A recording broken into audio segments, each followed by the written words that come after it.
Pernikahan pada pandangan pertama, Zachary dan Serenity. Bab 46. Nyonya Sachs, jangan pergi secepat ini. Tuan Bill belum selesai menunjukkan keunggulannya. Tuan Bill enggan melepas Jasmine. Maaf Tuan Bill, menurutku, kita bukan pasangan yang cocok. Sampai jumpa lagi. Jasmine berterus terang tentang pikirannya sebelum ia menyeret Serenity pergi. Mereka berjalan terus sampai Serenity tiba-tiba berhenti. Ada apa Seren? Suamiku, apa? Sebelum Jasmine memahami maksud dibalik perkataan Serenity, Zachary sudah mendekat. Matanya yang dalam terpaku pada Serenity saat bibirnya membentuk seringai. Serenity bisa merasakan sarkasmenya tanpa dia mengucapkan sepatah kata pun. Apa yang membuat dia menyindir? Serenity mendapatkan jawabannya ketika dia berbalik dan melihat Tuan Bill di belakang mereka. Serenity menjelaskan, aku hanya ikut kencan temanku Jasmine. Dia sedang terburu-buru mencari pasangan. Zachary tetap diam tanpa sepatah kata pun. Jasmine akhirnya bisa melihat suami sahabatnya. Pria itu adalah sebuah kapal impian. Takut Zachary salah paham, Jasmine mencoba menjernihkan suasana juga. Zachary berkata dengan dingin, jangan pulang terlambat. Serenity menjawab, baik, mengapa kamu di sini? Nenek menyuruhku membeli makanan penutup. Dia menyukai makanan penutup di sini. Zachary sadar bahwa nenek mempunyai rencana jahat. Nenek menyuruhnya untuk membelikan makanan penutup di sini. Mengetahui sepenuhnya bahwa Serenity akan berada di tempat yang sama. Apakah nenek mengira dia akan cemburu? Jika melihat Serenity di sini bersama pria lain, pasangan itu menikmati keheningan setelah itu. Pada akhirnya, Serenity memecah keheningan dan berkata, baiklah, aku harus pergi. Pulanglah setelah kamu mengantarkan makanan penutup untuk nenek. Aku akan membiarkan pintunya tidak terkunci untukmu. Pasangan suami istri itu kemudian berpisah. Serenity berangkat dengan sepeda sahabatnya. Sementara Zachary mendapatkan makanan penutup dan mengemudikan MPV nasionalnya dari Beans and Cream. Zachary berkendara sampai ke perkebunan keluarga York. Nenek May masih bangun dan menonton TV di ruang tamu dengan makanan penutup di tangan. Zachary melangkah dan meletakkan makanan di atas meja kopi. Sambil menegakkan punggungnya, dia berkata tanpa perasaan, Nenek, kita sepakat bahwa kamu tidak akan mengganggu kehidupan pernikahanku. Tapi aku tidak melakukannya. Wanita tua itu berpura-pura tidak bersalah. Zachary menunjuk ke makanan penutup. Anda memberikan instruksi khusus kepada saya untuk mendapatkan makanan penutup dari Beans and Cream. Sehingga saya akan melihat Serenity minum kopi dengan pria lain. Nenek, aku tidak tahu apa itu cemburu dan aku tidak akan pernah mengalaminya. Sambil berbalik, Zachary berjalan keluar. Nenek May memanggilnya kembali. Sudah larut, apakah kamu tidak akan menginap malam ini? Istriku membiarkan pintunya tidak terkunci untukku. Jawab Zachary acuh tak acuh. Wanita tua itu memperhatikannya sampai pergi, sambil bergumam pelan. Tidak tahu apa itu cemburu, tidak akan mengalaminya. Ya, aku tidak berani bertaruh. Bab 47. Serenity tidak tahu tentang interaksi antara Zachary dan Nenek May. Sungguh mengejutkan bertemu Zachary di Beans and Cream. Tetapi dengan memikirkan kembali, Serenity menemukan mengapa Zachary berakhir di sana. Apa alasan dibalik tindakan Nenek? Apakah agar Zachary salah paham tentang dirinya? Serenity tidak sedang melakukan kencan buta. Itu adalah kencan Jasmine, bahkan jika Zachary melihatnya. Mengingat kembali kejadian di kedai kopi, Serenity menyadari ketegangan di wajah Zachary lebih dari sebelumnya. Meskipun Serenity cenderung lambat dalam menangkap isyarat, dia tahu bahwa Zachary memiliki pemahaman yang salah. Poinnya, Jasmine ada di toilet, meninggalkan Serenity sendirian bersama Tuan Bill. Untung saja Jasmine muncul dari toilet setelahnya. Klarifikasinya yang tepat waktu, melonggarkan ketegangan pada rahangnya yang terkatup rapat. Serenity tidak mengerti mengapa nenek melakukan hal seperti itu. Dia mungkin bisa menyelamatkan nyawa nenek, tapi dia tidak mengharapkan imbalan apapun. Neneklah yang selamanya bersyukur dan berusaha memberikan Serenity dunia. Sebenarnya, nenek tidak akan melakukan apapun yang menyakitinya. Menjadikan lebih banyak pertanyaan daripada jawaban. Serenity kembali ke rumah dan duduk di ayunan balkon. Tanpa menyalakan lampu, dia diam-diam mengamati langit malam. Zachary baru sampai di rumah pada tengah malam. Serenity tertidur di ayunan saat dia sampai di rumah. Tanpa menyadari hal itu, Zachary mengira Serenity ada di tempat tidur karena pintu kamarnya tertutup dan rumahnya dalam kegelapan. Duduk di sofa, Zachary menyalakan TV. Dia jarang menonton TV. Dia mengatur volumenya ke yang paling rendah. Ia tidak ingin membangunkan Serenity dari tidurnya. Dering, dering, dering. Teleponnya berdering. Zachary melihat panggilan masuk. Itu adalah Callum. Halo, apakah kamu baik-baik saja, Zach? Suara khawatir Callum terdengar dari ujung sana. Setelah jeda, Zachary bertanya padanya. Kamu tahu nenek menjebakku, Kak? Bagaimana nenek menjebakmu? Yang aku tahu hanyalah nenek menyuruhmu mengambilkan makanan penutup dari beans and cream. Kecintaan pada kue, mereka bukanlah sesuatu yang baru.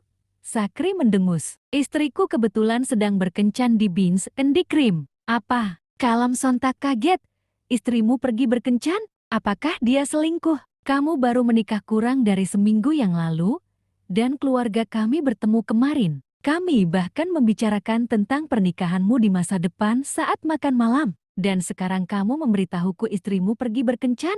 Dia ada di sana untuk menemani sahabatnya berkencan. Zachary menjawab, Zach, kamu bisa langsung memberikannya kepadaku sebelum kamu menilai Serenity. Aku tahu, Serenity sepertinya bukan tipe orang yang suka main-main. Kebetulan, sahabatnya ada di kamar kecil saat saya tiba. Jadi, aku melihat Serenity duduk bersama teman kencan sahabatnya. Bicara tentang kebetulan. Bahkan jika nenek memanggilmu ke sana, dia tidak bisa memprediksi kapan kamu akan berada di sana untuk menangkap Serenity sendirian dengan pria lain. Zachary menjawab dan berkata dengan kesal, nenek membeli beans and cream belum lama ini. Dialah pemilik sebenarnya. Sebagai kepala rumah tangga, Zachary memberikan gambaran tentang kegiatan nenek. Zach, apa maksudmu? Para karyawan mengawasi Serenity? Anda kebetulan tiba ketika sahabat Serenity sedang berada di toilet. Jadi Anda mendapat kesan bahwa Serenity sedang mendekati pria berikutnya. Dengan cepat memahaminya, Callum tidak butuh waktu lama untuk menyelesaikan semuanya dengan benar. Dia menjawab sambil terkekeh, saya kira nenek hanya ingin hubungan ini berhasil. Karena Anda dan Serenity sudah menikah. Dia mencoba mengganggu Anda, sehingga Anda akan merasa cemburu. Apakah kamu cemburu, Zach? Saya tidak tahu apa itu kecemburuan. Callum tertawa terbahak-bahak. Ya, mungkin Serenity bisa mengajarimu kosakata baru itu. Nenek sangat menyukai Serenity. Zach, menurutku cepat atau lambat kamu akan jatuh cinta padanya. Dia mungkin tidak bisa mengubah pola hidupnya, tapi Serenity brilian dalam segala hal. Kerajinan tangan dari kawat tembaganya luar biasa dan indah. Dia mendapat miniatur pohon dari Serenity. Meski nilainya tidak terlalu besar, Callum sangat menyukainya. Dia memutuskan untuk membawa pohon mini itu ke kantornya besok, karena Callum memiliki tempat yang bagus di mejanya. Bab 48. Video yang dikirimkan nenek tiba-tiba terlintas di benak Zachary. Serenity sangat menakjubkan ketika dia fokus membuat kerajinannya. Masih menyangkal fakta tersebut, Zachary tetap menonton video tersebut berkali-kali. Ia harus mengakui bahwa ia terpikat dengan pesona yang terpancar dari wanita percaya diri itu. Sungguh menarik perhatian. Dikatakan bahwa wanita yang percaya diri adalah yang tercantik. Yang aku lihat hanyalah percaya diri dan mandiri Serenity. Dia adalah wanita yang kuat dan mandiri. Aku tidak pernah tahu dan tidak akan pernah tahu apa itu cemburu. Oh, kamu sudah bangun. Zachary terkejut dengan kehadiran Serenity yang tiba-tiba di ruang tamu. Saat dia keluar dari balkon, saat masih tersambung, Callum menjawab, aku akan segera tidur. Tapi aku berpikir untuk meneleponmu sebelum aku tidur malam ini. Zachary mengakhiri panggilannya secara tiba-tiba. Callum terdiam. Aku tertidur di ayunan. Percakapanmu membangunkanku. Sambil grogi, Zachary memberitahunya, angin malam bisa sangat dingin. Hati-hati jangan sampai masuk angin. Terima kasih atas perhatian Anda. Serenity menguap. Saya berangkat tidur sekarang Tuan Yap. Tidak banyak yang dibicarakan tentang malam ini. Zachary memperhatikannya masuk ke kamarnya tanpa sepatah kata pun. Dia tidak yakin apakah dia mendengar percakapannya dengan kalem. Dan jika ya, seberapa banyak? Zachary mendesah. Sekarang setelah ada seorang istri yang menempati rumahnya, Zachary merasa tidak punya privasi lagi. Akhirnya, dia mengetahui pada sarapan pagi hari tentang seberapa banyak Serenity telah mendengar. Karena ada kamus di atas meja dengan halaman yang diberi tanda huruf J. Sarapannya alpukat dan roti panggang. Pasangan itu menikmati porsi alpukat dan roti panggang yang berlimpah. Mereka juga punya salad di sampingnya. Serenity mengeluarkan sebotol saus dari lemari es dan menambahkannya ke roti panggang dan saladnya. Dia mendorong botol itu ke arah Zachary. Apakah kamu mau? Ini akan menambah rasa pada makananmu. Tidak. Terima kasih. Zachary menolak tawaran itu. Serenity memasang kembali tutupnya dan menyisihkan botol sausnya. Dia kemudian mengambil selembar kertas untuk dibaca. Saya suka kata-kata yang bagus saat sarapan. Zachary tetap diam. Saya mencetak kalimat ini hari ini. Coba lihat, ini menarik. Sebelum Zachary sempat mengatakan apapun, Serenity menyorongkan kertas itu ke wajahnya. Dia berkata, coba lihat. Zachary menatapnya dan mengalihkan pandangannya ke kertas. Lihatlah, kata-kata hari ini adalah kecemburuan. Bagaimana menurutmu? Menarik, Zachary berseru. Sekarang setelah Anda melihat kata tersebut, jangan seenaknya mengatakan bahwa Anda tidak tahu definisinya. Orang-orang akan mengira Anda mengalami gangguan mental. Zachary bingung. Bab 49.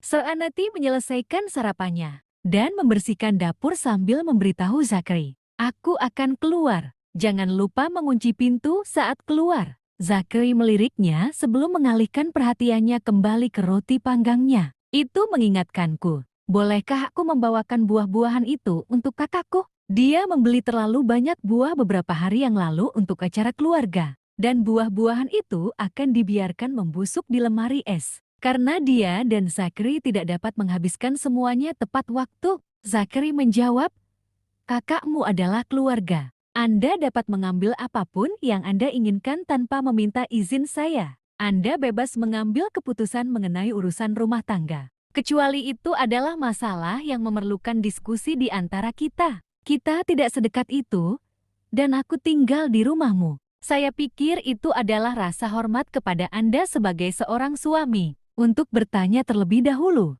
saya bukan tipe orang yang memonopoli semua hal, baik untuk keluarga saya sendiri. Saya membeli terlalu banyak buah beberapa hari yang lalu, dan saya pikir buah-buahan itu akan terbuang percuma karena kita tidak bisa makan sebanyak itu.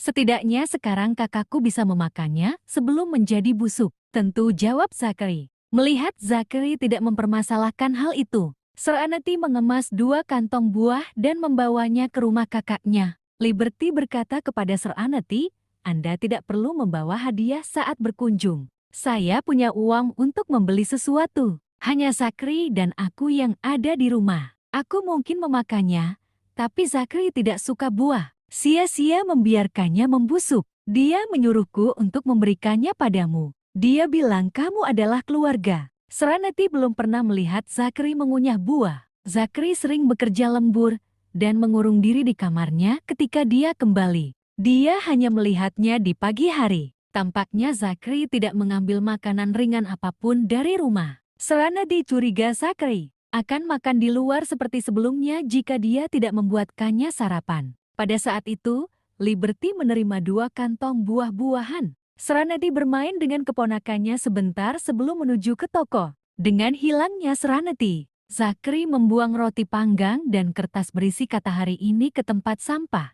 Roti panggangnya enak pada awalnya, tetapi gandumnya mengandung terlalu banyak karbohidrat sehingga tidak sesuai dengan keinginannya. Bersamaan dengan sisa sarapan, kata hari ini juga dibuang. Dia mengatakannya sebelumnya, dan dia akan mengatakannya lagi. Ia tidak akan pernah tahu arti cemburu. Zachary membawa sampah bersamanya. Takut kalau Serenity melihat kertas dan sarapan di tempat sampah. Para pengawal sedang menunggunya di bawah. Karena Serenity sudah meninggalkan gedung, mereka tidak perlu khawatir jika Nona melihat mereka di sini. Saat Tuan Sakri turun dengan membawa kantong sampah, para pengawal tercengang. Selama bertahun-tahun mereka berada di sisi Tuan Sakri. Para pengawal melihat Tuan Sakri sebagai dewa yang tak bernoda. Sakri membuang sampah di tempat sampah sebelum berjalan ke mobilnya. Karena para pengawal tidak mengikutinya, dia menoleh dan bertanya, "Apakah kalian sedang kedinginan?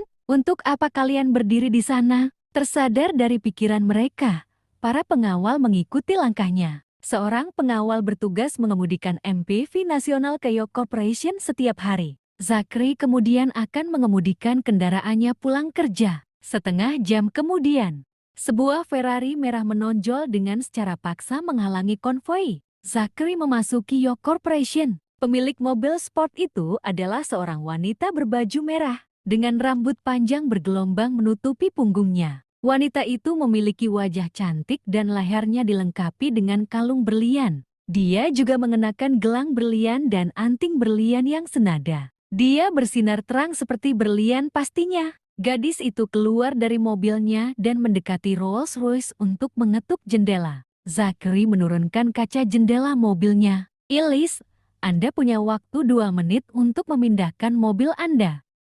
Bab 50. Sakri mengancam wanita itu dengan dingin. Ilis Stone adalah putri dari pemilik grup Stone dan saudara kembar dari CEO Claxton. Ilis adalah gadis lajang yang paling memenuhi syarat. Tunggu, Sakri. Terlintas dalam pikirannya. Ilis berbalik dan berlari kembali ke mobil sport untuk mengambil buket mawar yang besar. Dia kembali dengan membawa karangan bunga dan menyorongkannya melalui jendela Sakri yang terbuka. Sambil berkata, "Ini untukmu, Sakri. Aku tahu kamu dan kakakku tidak akur, tapi aku mencintaimu. Aku merasa perlu menyatakan cintaku kepadamu, agar kamu tahu bahwa akulah satu-satunya cinta sejatimu." Stone Group dan York Corporation mungkin merupakan musuh bebuyutan, tetapi mereka jelas merupakan saingan bisnis karena bentrokan perdagangan. Kedua perusahaan tidak berada dalam kondisi terbaik. Namun, adik perempuan Claire,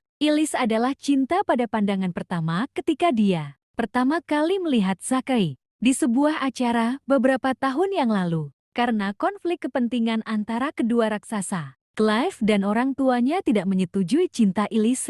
Meski Ilis dimanjakan sepanjang hidupnya, bukan berarti dia bodoh. Dia berpikir untuk menyerah pada Sakri, tetapi tahun-tahun sebelumnya gagal menghapuskan Sakri dari pikirannya. Faktanya, dia merasa lebih sulit menolak Sakri. Ilis benar-benar menyukai sikap acuh tak acuh Sakri. Dia keren di matanya. Melihat Sakri menjauh dari remaja putri, Ilis menganggapnya sebagai tantangan untuk memenangkan hatinya. Karena dia tidak bisa melupakan Sakri, Ilis memutuskan untuk mengabaikan keluarganya dan dengan berani menyatakan cintanya kepada Sakri. Mulai hari ini, dia Ilis Stone secara terbuka akan mengejar Sakri. Sakri memberikan tatapan dingin. Meraih buket itu, Sakri melemparkannya jauh-jauh. Dia kemudian menutup jendela dan tanpa perasaan memerintahkan pengemudinya, "Maju, Sakri. Sakri, aku mencintaimu. Aku ingin hatimu," teriak Ilise sambil menggedor-gedor jendela mobil. Sopir Sakri menyalakan mesin dan bertanya, "Tuan, bagaimana dengan mobil Nona Stone?" Tabrak. Pengemudinya tidak menginjak pedal, tetapi salah satu kendaraan pengawal Sakri malah melaju di depan dan menghancurkan Ferrari bernilai jutaan dolar milik Ilisa.